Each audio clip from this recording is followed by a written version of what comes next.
تبخير الغضروف هو نوع من الإجراءات التداخلية المحدودة زي الشفط. التبخير لو إجراء متطور أكبر عندنا اللي هو المنظار، استئصال الغضروف بالمنظار. التبخير هو إبرة تحت جهاز أشعة، وبنوصل للجزء المنزلق أو البروز، وبنوصل للغضروف من الداخل، وبيتم عمل الإجراء التداخلي اللي هو التبخير.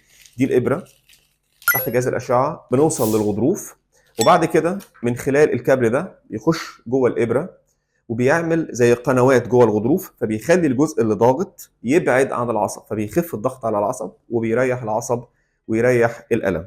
الإجراء التداخلي اللي هو التبخير، القطعة الإبرة والكابل بيستخدم مرة واحدة للمريض ولا يعاد استخدامه، هو معمول كده والمريض بياخده وهو ماشي. لو في كذا انزلاق بنعالج بنفس الإجراء والمريض بيغادر المستشفى. بنحتاج من المريض من 3 أيام ل5 أيام يرتاح، والتحسن بيبان على طول من الأول. لكن طبعا عشان يوصل لنتائج المرضية المرجوة ان الاعراض تروح، متوسطها بياخد من 30 ل 45 يوم. ونتمنى لكل مرضانا دوام الصحة والعافية.